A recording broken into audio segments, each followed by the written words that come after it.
Hey everybody, it's a Crazy Fangirl Show. We hope you guys are having an amazing day, and today we're here with something very, very cool for everybody. We are doing an Andor conversation with my friend Dre. Now, I've been wanting to talk to someone about Andor for ages because it's just so incredible, and Dre is one of my friends. We've been friends for a couple of years now, and it's been so exciting to talk about Andor with her, especially because we both are very political and we talk about these sort of subjects a lot. So I thought it would be really fun to get her on the channel and really break down the story of Andor and the different characters that make it what it is, and even how some of the themes that we see in the story reflect life and just how insane it is in terms of like how correct it can be. But yes, this is probably going to be split into two parts because it's super long, but I'm excited to share this with everybody. And yeah, I hope you guys enjoy it. We could just start with recording in progress. Gotta introduce you first. So, I have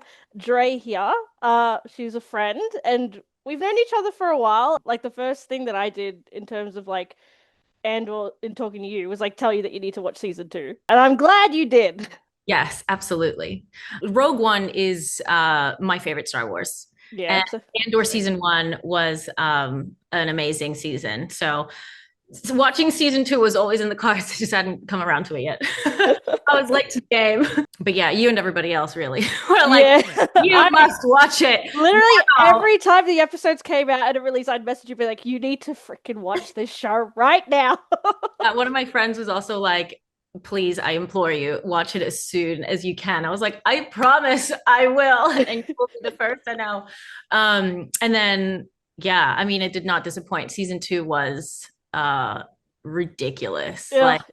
Like it was shocking. Like it was crazy how much they got away with in terms of putting in the show. I was like, yeah, no, it was even honestly, yeah, we spoke about this a little bit, but just there were certain even just words that they used, right? That it was like, oh, they went there. Yeah. They used the word genocide. You know, you mentioned it was like, yeah, they used the word rape. Like it's like all of these, you know, kind of words and I guess concepts in a way that had been like tiptoed around in the past. But here it was like, oh, here's the wound and here's some salt. Bam. Exactly. Yeah. Like I was so shocked by all of it because I remember going in and I was like, oh yeah, it'll probably be a really good season. Like no doubt about it. But the fact that they push so many boundaries that a lot of shows don't do, but the fact also that Star Wars did it was like, and also like Disney. Strange. I mean, considering the topics that the show touched on, and not just touched on, but was very obviously about. And then, you know, where Disney is and their stance in general, you know, issues around the world and who they support and that kind of stuff. It's like, oh, yeah, that's why I was like, who approved this? Like, who did the showrunner have to convince to do this? Like, that's the part I found the most surprising because I was like, you know, Star Wars being about politics, not a surprise. No, but Star Wars, like the Disney Star Wars being approving of this, I was like, what? Because I waited, I didn't get like the release, right? Because the episodes were released in threes. Yeah, so I was basically able to kind of just nonstop just watch the whole thing. But it was cool. Like I actually did maybe not intentionally watch them in threes anyway. Like I would kind of like binge 3 in a row and then like take a day break. Yeah, no, because even like I don't know if anybody can actually binge it because it's so heavy this season compared to last season. Like last season was like I want to binge season 1 so much, but then season 2 it's like, okay, like there's a reason why it's in threes. It's heavy. 100%. And like, actually I think it worked really well too how they introduced a passage of time between each quarter. And yeah, it was just amazing. It was so good. It really was. Yeah. But they just push the boundaries so much. Like, I hope it doesn't stop here. Like, they continue to do that with the shows. Like, I hope. Like, I'm not sure what else they could do it with, but probably not the kids' shows. But if they come up with another show like Andor, I hope that they continue to do that. Well, I mean, Obi-Wan. Oh, yeah, that's true. It potential to push the boundaries a bit. And yeah, they said that there's potentially a season 2. So yeah, that would be interesting. It has potential to like push it in that direction, you know? It does, yeah. And then also the fact that it's, you know, you've got Andor season 1, 2, and 3, and it's like a trilogy of its own. Yes.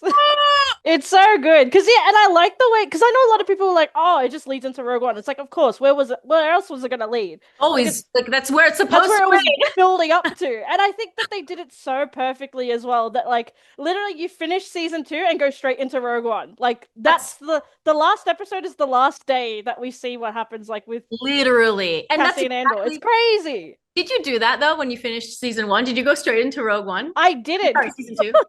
I do need to go back and rewatch it though. I was like, it's too much emotional turmoil for me, especially the ending of the season. I was like, screw this show. Like, maybe let's start off with talking about Bix because I think Bix was like one of my favorite characters this season, and she shocked me the most with her story. Oh, like they shocked me the most with her story. Okay, tell me about that because I found Bix's story confusing at times. Okay.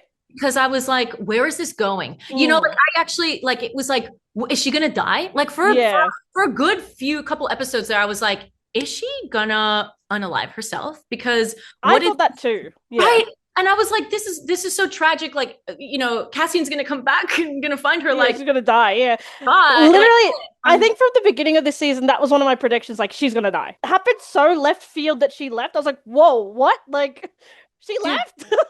Yeah, that was another thing that it was like, wait. And I guess, you know what? I think there's like a little part of me that felt that that was forced simply because she's not in Rogue One. Yeah, in a way. No? So it was like, okay, they've got to figure out what to do with this character in a way that makes sense. At the time, it doesn't make sense, but then the final reveal. Yeah, the final bit makes it understandable.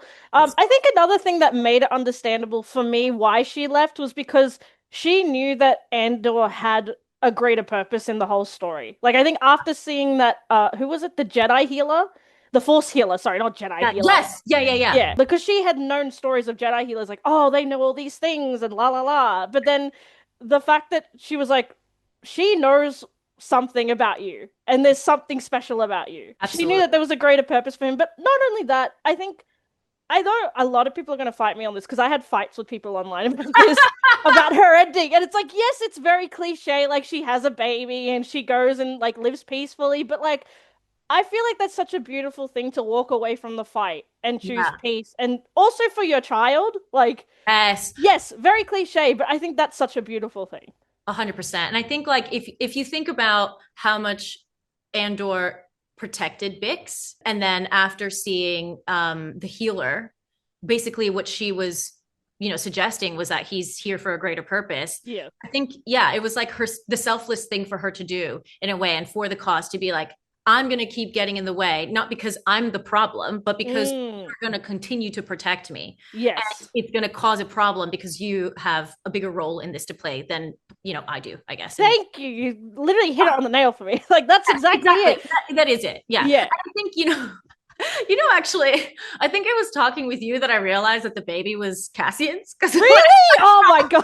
When I first saw the baby, I was like, did she move on that fast? The penny did not drop. I was like, what's going on here? Yeah. And then when I spoke to you about it, I was like, oh, right. Yeah. No, that makes a lot more sense. And then when I watched like the last bit again, I was like, oh, like it just hurt that much more. It hurt more. Yeah. Finally, I was like, oh, right. Yeah. No. Nah, because when I watched it, I remember looking at it, I was like, oh, yeah, baby. I was like, a baby. Oh my God, it's been a year. Like, it's been a year since she left. So I was like, that makes sense. It's his baby. Exactly. Yeah, no, that realization didn't happen like in real time as I watched it. I was just like, oh, baby. Yeah, literally my reaction, you could see me. It's like the countdown. And then I realized, like, oh, like it's shocking. That's hilarious. Yeah, it was hilarious. Yeah, mine was like days later. Like I was like, oh, right. Yeah, baby. Oh my God. You know what? Yes. Was my favorite this season was Mon Mothma. Oh, I love her so much. Oh my, how much they made her such a great character, because she was like this tiny little mention in the early series of Star Wars, and now she's like this big character, and I love her so much. She's so cool. She was incredible. The delivery of her speech was next level. Just her story arc in general. Like I just really enjoyed watching her go from, you know, this politician who has like 1 foot in and 1 foot out. Yeah. Mostly obviously 1 foot in the rebellion, but like, you know, she's got to like watch how she, you know, how she navigates herself in this like disgusting empire that she hates. And that, you know, yeah, basically the arc from being like, I'm living a double life to fuck this life, I'm moving on. And that episode, what was it? Episode 9. Yeah, episode 9 was, I think, you know, I know that episode 8 is rated the highest, but episode 9 is the highest in my heart. No, I think so too, because I think with episode 8, I was like, how the hell are they going to beat this episode in the next one? Like, when watching it, I was like, what's going to happen next? Like, how's it going to be good? And, oh my god, I think it's such a beautiful thing to see someone stand up and say something like that. And especially at a time like this, I feel like not many people do that. So, like, I started clapping when it happened. Like, when she was like, this is genocide, I was like, fuck yeah. Like, literally, like, I was shaking that entire episode. Like, I was like, oh god. Genuinely like tweaking, because from beginning to end, it was just so tense. And you could really it was palpable. Like, it was genuinely palpable, like putting yourself in these characters' shoes, what they're up against and what they're risking. Oh my god, like I'll cry right now. Like, it makes me want to cry. It's so beautiful. Like, it's like everything that they're risking for the greater good, which what will ultimately be the greater good, which most people who are like, you know, drinking the Empire Kool-Aid can't see yet. Exactly. Oh. And I think that's such a beautiful thing for her, because we do see her struggle, I think, not to accept the rebellion, but more like that risk. She's like, especially in season 1, she's always so careful. She's like, my family, my reputation, and finally in season 2, especially with the 3 episodes that happened before episode 8, there's that moment where she's in the Senate, she's standing there, they're taking the oath, and then she stops. It's like Hail to the Empire or something, and she stops and she's like, no. And then she walks away. And I was like, girl, you gotta wake up. Like, this is not for you. And also just the fact, it made me sad watching it, is like, she can't make a difference anymore. Like, exactly. There's so many things that she could put forward. There's so many bills and stuff that she can do. There has to be a time when you walk away from that, which she's loved. Because it made me call back to Clone Wars, where, like, there's so many episodes of her in the episodes, like, calling for bills and change and la la la. And then in this, it's like, girl, no, you gotta make the decision to walk away soon. And that speech was so beautiful to finish that off. It's so powerful to call out not only genocide, but also Emperor Palpatine. Exactly. Because in everyone's eyes, especially in this show, and I love that so much, it's like, he seems like almost like, it's like a president, and he's like God almost. Like, yes, he's the guy who's like protecting us and doing all this stuff. And yet she calls him out, and there's just like that echo of silence because of the thing that, you know, they cut her off. Exactly. Out there now. Exactly. And I think it's also beautiful to show. For sure. And I think it also just highlights the fear that's felt across the Empire, that nobody says. It's like nobody wants to address the elephant in the room, you know, because I feel like that outrage isn't just because she spoke of Palpatine, but because she spoke the truth. Yeah, because even when she says genocide, and that's beautiful, I've gone back and watched that scene like hundreds of times now. Like, there's people in the Senate screaming at her, like, how dare you say that, and la la la, and it's like, but it's true. Like, she's speaking the truth. Like, and echoing what's happening in the world right now, when people call the genocide that's going on a genocide, and instead they're met with like anything but understanding around it, you know, anything but like validation. Like, validation. You know, like, it's like, what planet are we sharing if we can't like, you know, share the same truth? Like, how are we looking at the same thing and not coming to the same conclusion? Yeah. And I think that was such an important thing, I think, also from the show, was the representation of media, like in Gorman. Oh, I loved that so much, because I was like, because I've studied that in global politics and stuff, I was like, oh my god, like, it's so well done. And just the representation of the media as well, and even just, again, nowadays, especially like right now in history, and it's like, terrorists are doing this and it's like, this is exactly like, oh my god, exactly, just like, this is everything twisted. Yeah, like, it's like, these are terrorists, and it's like, well, to you, but they're resistance. They're fighting something that is an empire. It's like, it's like, you know, if somebody's coming into relatively peaceful territory until that moment and politicizing it, essentially, and not telling the people what's going on and basically keeping everybody on their toes and then essentially like wreaking havoc on a population. It's like, who's the terrorist? Exactly. You know, and it's so crazy making because you know, the story lays it out so well that, you know, you're clearly siding with the rebellion, but then you also understand how people can believe the empire so much because of the manipulation of the media, which is, you know, again, things that we're seeing every day of our lives. 100%. And even like, you know, so I saw this in one of the comments that I hadn't really realized before, but it was talking about the Gorman Plaza, you know, as basically if you shorten it, it's Gaza. Oh my God, yeah. Like Jesus! Right? Like I was like, yeah. like, because like even Tony Gilroy, who's the showrunner, I love him so much. I have a lot of respect for him. But even he has said like, yes, I don't think he can say that stuff in terms of like it is representation of Palestine. But he is saying, he has said multiple times, it is a representation of human like characteristics and like the patterns that we have through history. Because this has happened so many times before. Exactly. Yeah, like not just in the situation between Israel and Palestine right now, but in many other contexts. Yeah, like especially like one specifically that I brought up a lot was like World War II. Like there are so many patterns, like the speeches, the empire, and all that stuff. It's just that's all represented in history. We can't talk about Gorman without talking about Syril. Yes, we need to talk about Syril. We need to talk about Syril. We actually no, yeah. Again, like I've said this on my channel, I used to think he was such a pathetic character, a lot. But I think in season 2, he became one of my favorites just because he was so intriguing and he became so confident in himself. It's interesting. Like again, I always go back to that scene where it's slow-mo around him in the Gorman Plaza, and he's taking it all in because all of the things that have gone bad in his life is from the Empire. It's not the rebellion. He's taking it in, and also how much damage they've caused. And he can see the pain that it's caused, and yet all his focus goes is to Cassian.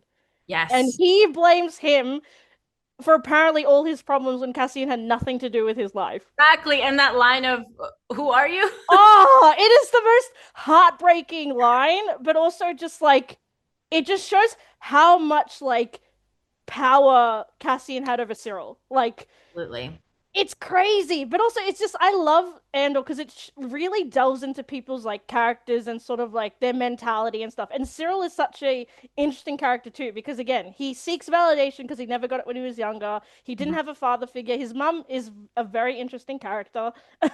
So weird. Yeah, she's so strange. She's such an asshole, and like I hated her though, and I was like, ugh, this. Oh, the dinner scene when she's acting like such a child. I was like getting secondhand embarrassment. I was like, shut up, girl. Like you're so annoying. But also that whole like apartment, that whole dinner scene was uncomfortable for various reasons, right? Yes. Because it's like this is everything about this is feels extremely unnatural. It doesn't feel like either Syril or what's her face, Dedra.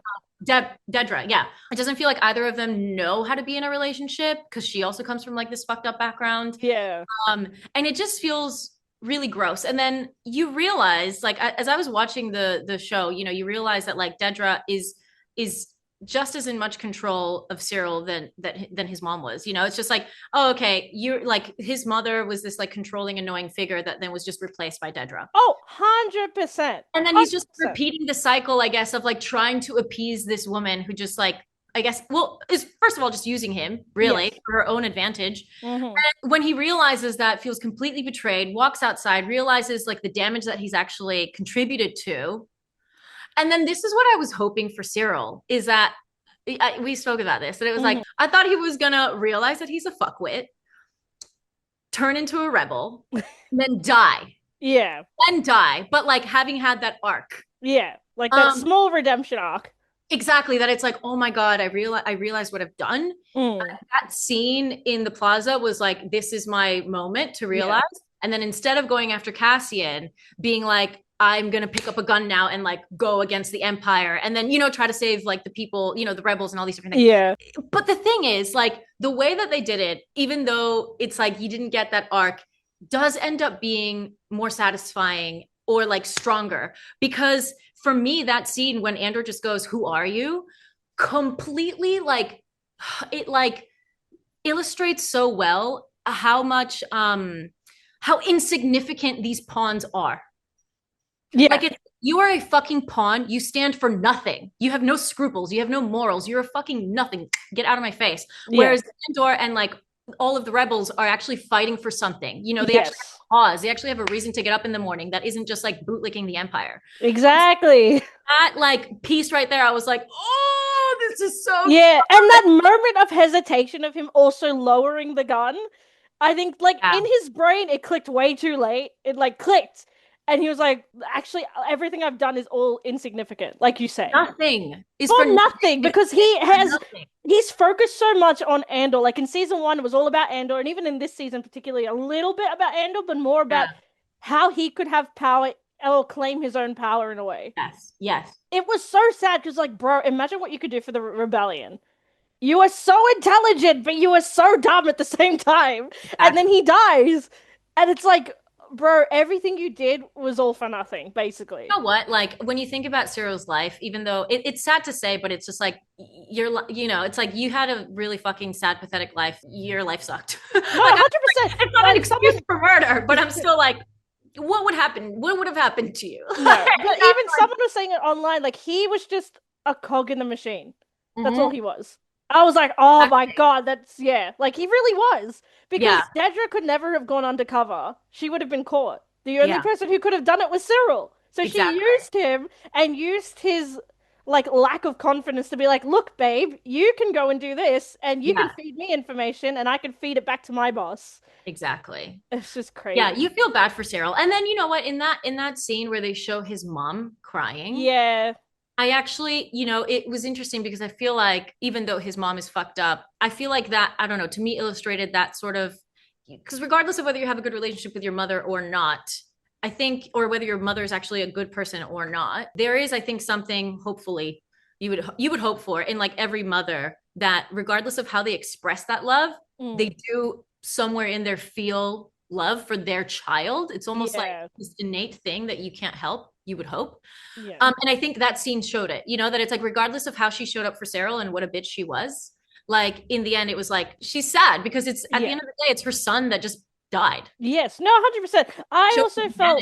I also felt like a mix of emotions. I felt very much empathetic for her, but also it made me call back to the parallel of her saying, like, when he gave her the spider or whatever it is, that little animal, and then she was like, oh, I'll call it Syril, like, it'll be quiet and it won't bother me and stuff.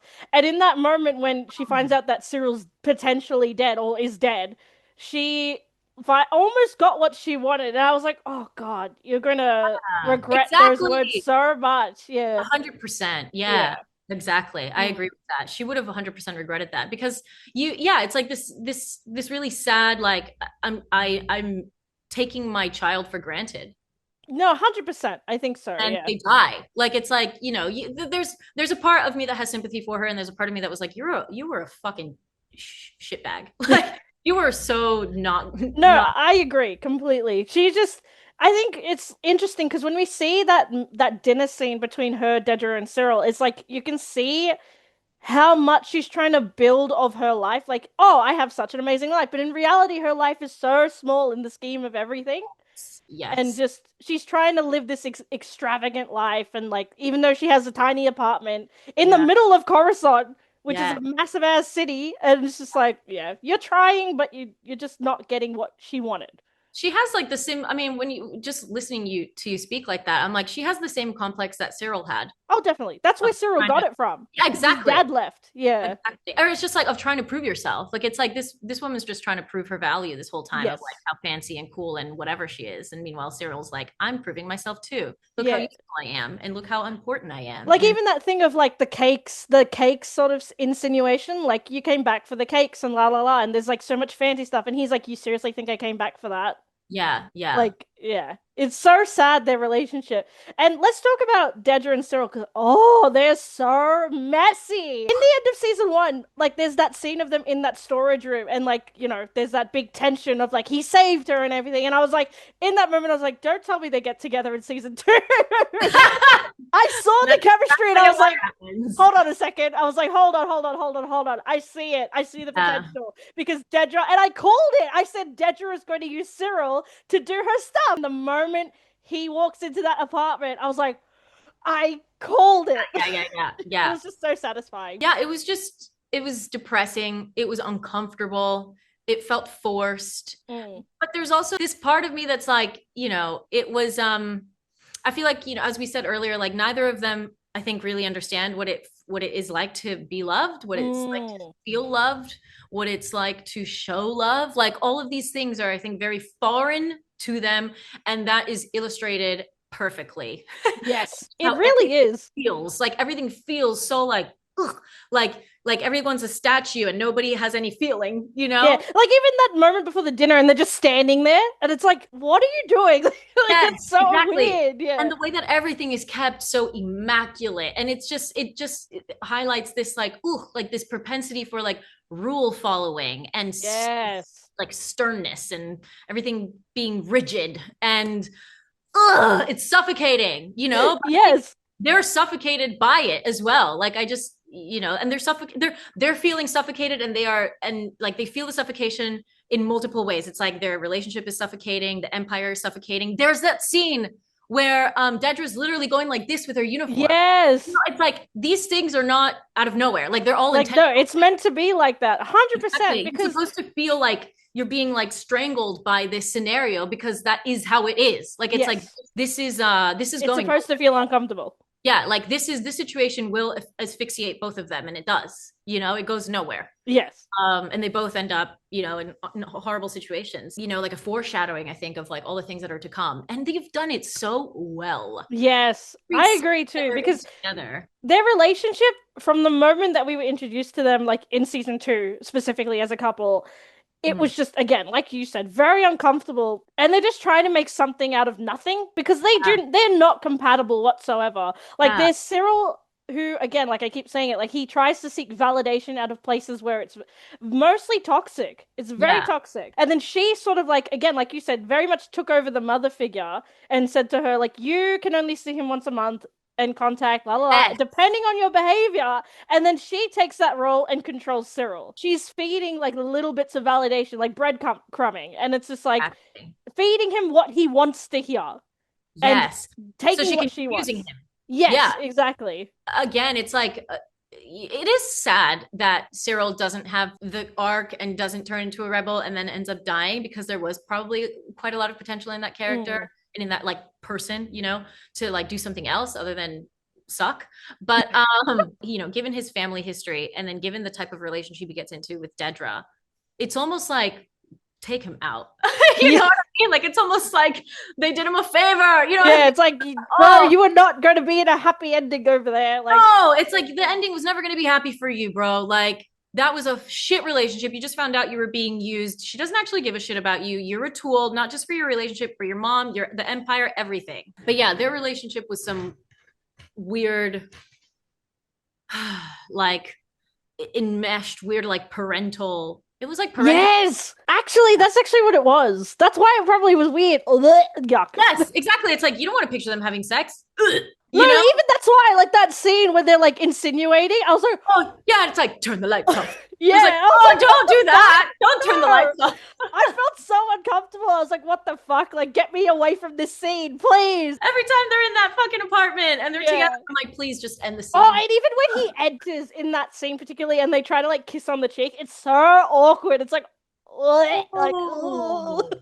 yeah. Like, you know what? Completely unrelated to both of them, but something that, like, because speaking of characters that make me uncomfortable, Saw is a character that makes me feel so uneasy. Yes. In particular, in season 2, because in Rogue One, like, Saw, I like Saw. You know what I mean? Yeah. Like, I'm just like, I get it. I get his, like, I get where he's coming from. You know, he saved Jyn. He's got, like, I feel like, you know, started off as a rebel with good intentions and then kind of became maybe, you know, too radical for the major sphere of it,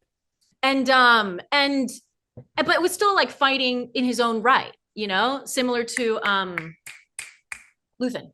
Yes. So but the thing about season 2 that like I felt more, he just felt more menacing in some way, you know, the scene where he's with that kid and Wilmon. Yes, and they're about to like inhale the like fumes and stuff, and I don't know. It's like I actually wish we would have gotten to learn more about Saw. I do too, yeah. the scene that precedes that as well, when he's talking to Will, and then he's like basically telling him like, you're not going anywhere. Like, you thought you were just gonna come here and do this, no, but now you're gonna stay and Yeah. stick around until I've used you as much as I can. Mm. Like that as well. Like I was like, oh man, like he's pretty fucked, He you know? is. I'm like, shit. Because it's sad. It's sad as someone who's known him throughout the Star Wars universe. Because I think his journey starts off in Clone Wars, and then you see him Bad Batch, and then you see him here, and he changes so much. I think because of Really? his time of seeing, yeah, you see him like change completely. He was very different at the beginning of his journey, and it's I would really love to see sad because it's that. like I would love to see that. like when he starts off, he's this really young, handsome guy, and he's a rebel, and he's like, he's trying to like help basically like get better after like what happened with the Jedi. And during the Clone Wars, he's also there. He's very much like saving people. He's like this hero figure. Yeah. And then you sort of see his descent into chaos. It's just like, oh, it's sad, but also like really interesting because it's like you Yeah. see Yeah. how much pain he's gone through to get to where he is, and like how also like especially in Rogue One when you watch it, I went back and sort of like watch clips of it, and how like paranoid he gets. He's like, these people are Mhm. watching me, and da da da. Yes. Especially even at the end of Andor, he's like, you're watching me, and you're trying to like get at me, you're trying to Yes. destroy me, and they're like, no, Yes. we're not. We're trying to actually help you. 100%. Yeah, and And that's you see because that in of just Rogue he One. doesn't trust anyone. Exactly. You see that as well in Rogue One, like when the pilot comes for the first time. Yes. Like even just that, Yes. there's so many things that you can kind of see what leads to it without having all of the knowledge of, like, I didn't watch the Clone Wars animation, and from what I can see of season 2, you sort of can make a little bit of sense of like, oh, okay, this explains character just a little bit more. In Yeah. particular, I think the part about like the fumes and the drugs, Yes. like it was, oh, okay, well that would fuck someone up, and then Yeah. it kind of his like reasoning, for his Yeah. need for the like oxygen and whatever. Yeah, I do wish that for those who haven't watched the Clone Wars and Yeah, you saw more. know Yeah. much about this character outside of Rogue One, that we would have seen just a little bit more. Yeah. I wish that there was more of him too. I thought there would be more, but we Yeah. didn't even see him after that arc. Yeah, exactly. Like So it that's was, why I was like, oh. I was like, that's the end of his arc. Okay. and Like, I thought we were going to see more of him and Will after that scene too. Like I was like, oh shit, like Will's going to be stuck. Yeah. We're going to have to see him like, try to escape or something. Like there's going to be a whole thing about that. And then the next episode, Will's fine. yeah, I think they should have at least had 3 more extra episodes and then maybe shown Will leaving, because it would have been really interesting to see how he influenced Will. Yes, exactly. Yeah. Yeah, like what kind of impact he had on him. Yes. I think, outside of Mon, I don't know, I feel like you would agree with this to an extent, but like Luthen, Oh, I love him. the best. Also, yeah, just Stellan Skarsgård as Luthen was the best choice. Honestly, I can't see anybody else playing him. Yeah, exactly. No, Yeah, like because Luthen is such an enigma because he has to play 2 very different people. He plays this person who is like a conduit in the rebellion. He like literally is pinning all these different events to make sure that things come together. And then on the other hand, he has to be like all high and flighty with like the rich class. Exactly. And in that way, he's like Mon. I love, maybe those 2 characters are 2 of my favorites, and I think it's because of the duality that they have to like constantly deal with. Like I'm like, fuck, that is intense, and it's played so well, and it's so smart, and I feel like it's so hard, like to be so crazy making to like appeal to this empire that you hate while secretly trying to like feed and grow this rebellion on the side. Yeah. What is her name? Oh, Kleya, the assistant. Kleya, yes. She's amazing. God. Did you know this was her first acting job? Yes, I did. Insane! Mind blown. I literally was like, oh, she has to be like some like actress who's like, I could not believe that it was her first gig. I was like, I hope she gets big and famous, because freaking hell, she made such an impact on the last few episodes. Like she was incredible. Like, and so also, good. I'm like flabbergasted. I'm like, how is this your first gig? Yeah. Like straight out of acting school too. It's like how is it not like I don't know, like a fucking cereal commercial or something? Yeah. It's gonna be Kleya in Star Wars. In Star Wars is what insane. The fuck? She's so good. Those few episodes where they show the backstory. Yes. Of how they so met. Good. Oh my god. It pulled the heartstrings hard, because it was like when she was going to the hospital, I sort of was like trying to have hope that maybe she's gonna save him. I don't know, she's gonna do something. Yeah. But the moment she walked in, I was like, no, she's gonna kill him. 100%. Like, Yeah, no. That was like that mission. That mission to me was really clear that she was going to kill him because there was at that point Luthen had to die. Yeah. You know, anybody who was a threat to anybody finding out anything had to die. You know exactly. Yeah. So it was just like, oh yeah, no. As soon as he was caught, it was like, yeah, no, Luthen's done. Yeah, Luthen's dead. Yeah. Exactly. And it's like, and if he's not dead, which then we realized because he's at the hospital, that it's like, okay, no, he needs to be killed. He needs to be killed. No, yeah, because even I was saying it in my reaction, I was like, I hate it so much, but the Empire would have put him through so much crap. Well, that's the thing. It's like that was the kindest thing that Kleya could have done. Oh, I'm gonna cry. That was the kindest thing that Kleya could have done for him. I literally am gonna cry. Oh my god, it's so like I was distraught in those episodes. It's just so beautiful. It's so beautiful. Like the level because it's moving because it's reality. Like this is people's real life, you know, sacrificing their happiness, their lives, their loved ones for their cause. Yeah, you know? for the greater good. As terrible as that sounds, that's happened throughout history as well, which is like why I found it so moving and so terribly sad. Because and especially when that scene of him on the table and it just dims, it reminded me of his speech of like, I'm fighting for a sunrise I'll never see. I was like, oh, like just crying. Like, what? Like, it's just so powerful. Oh, that reminds me as well. This was confusing for me because I didn't understand it at the start. And then I was like, oh, it was Luthen that killed him. The guy, yes. The guy what's his name? I can't remember his name. I can't remember his name right now. Hold on. I've got the thing here, but wait, I've got the wiki up as well. Where is he? I can't find. Oh, Loni. That's his name. Loni. Yes, Loni. Oh my god. I felt again though, but that's one of those things that like Loni had to die. Yes.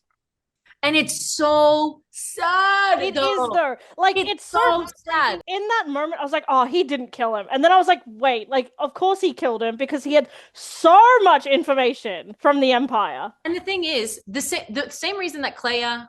Well, obviously, it was going to be impossible to save Luthen anyway from the hospital. Like, logistically, like, how the fuck are you going to do that? Like, she would never have been able to do it. You know? Yes.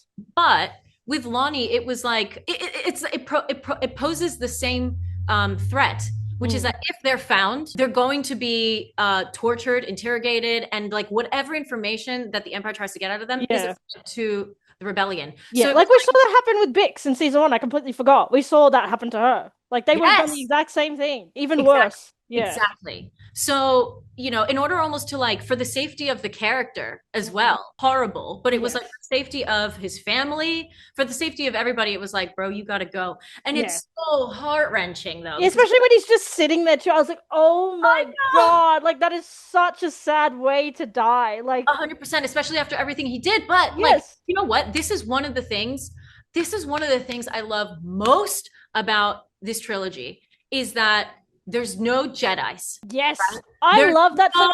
There's no like, oh yeah, the Sith and the Jedi and they're going to come and save us. It's like, no. These are real life This is the real people who are actually fighting hard for the change. Exactly. Nothing against the Jedi, but like, no offense, I'm sick of the Jedi story. Like, we've done it so many times. I'm like, bro, give me more of this Andor stuff. Like, I would have liked another season. And also, the fucking Jedi are the reason why everything fell to shit. Exactly. Like, I'm like, Yoda, bro, why didn't you catch any of this? Exactly. Where were you hiding for the last 30 years? And these people are here fighting on the ground. Exactly. Like, exactly. It's like, not only do you fail everybody, because, I don't know, Palpatine had a fucking point when he said that Yoda was, like, getting blinded by his own confidence, overconfidence or whatever. And then instead of being like, all right, I'm going to stick around and try to fight this to the end, he's just like, I'm out. Hiding. Peace out, y'all. It's like, I'll be back later. Like Luke is fine. Luke was like a baby when this was happening, so it's like he's fine. But the rest, exactly. Like it's like I get it maybe to an extent. Like he's trying to maybe protect the Jedi tradition order in any way he can, preserve it. But still, I was like, yo, for being like the master, what the fuck are you doing? Yeah, like, fight. What are you doing? Like, where are you going? What the fuck? So it's like your fault. It's your fault. Blame the Jedi. You're the reason why we got here in the first place. Exactly.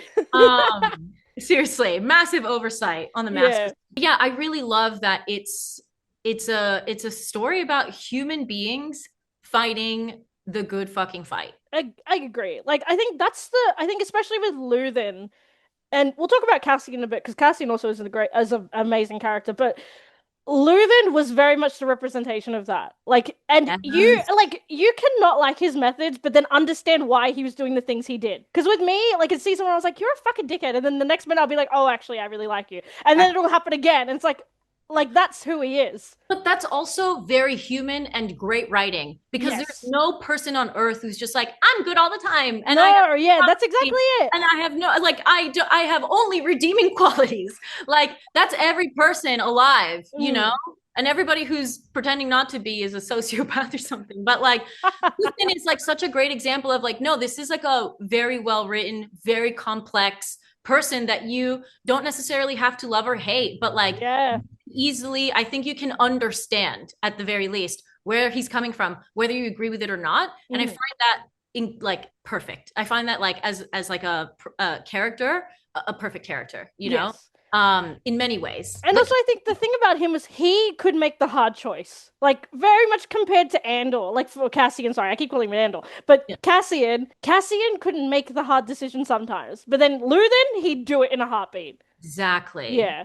And also like, you know, when we think about people like Loni, Luthen, you know, maybe Cassian less so because he becomes such a hero, but like all of these, Kleya, you know, like all of Hmm. these, what's her, Vel, Oh, yes, Vel. all of these different people who, like, when you think about how big the movement of the rebellion is in the Star Wars universe, and then you think about Vel, right? Like, Yeah. it's like, you know, or even Will, like, it was like, okay, these are like, but all added up, you know, it just, I love that Andor highlights how every single person or small act, no matter how small, is progress. Oh my God, yeah, even talking about that, sorry, off topic, but like the whole thing with Mon Mothma, and there's two people who locked the door. Yes. Oh, yes. That was Before the huge. speech. Yeah. And they're like, oh, what did they say to them? That they were like, Oh, change like the we locks. sent it up to something, and he was like, "We never do that. It's been a year." And he was like, "Well, we did it, and you have to Yes. go get it." And yeah, Exactly. oh, I was Oh my like, God. "You guys are legends!" Like, Exactly. Like everything. yeah, Everything counts. and we never see them again. And even the girl from episode 1, season 2, that girl who helped Cassian, we Yes. never see her again. Also, Yeah. the guy at the hotel. Yes. Oh, Yes. a legend. A Yes. legend that we never see again, and then he Exactly. dies, right? Yeah, It's he like he dies. Yeah. sacrifices himself, and it's like, oh my God, every person fighting the Empire is important. And Exactly. Like, that, you may not know that they're fighting on your side, but then we see their true colors like in these moments, and it's so beautiful because it's so true. yes, In real yes, life, this happens as well. yes. And it's just You like, know what? This is like, oh, it makes me emotional because it makes me think about. There's so many times that I've been wanting to cry during this, but I'm not, and and I won't. But the whole thing about the whole premise of Star Wars is that rebellions are built on hope, and this is like this is what gives hope. Is that it's like you have to believe that there's enough people around. You know, the whole thing. I have friends everywhere. Oh, like yes. the idea that it's like there are people everywhere who care. You know, Yes. like because empires can only exist when we feel isolated.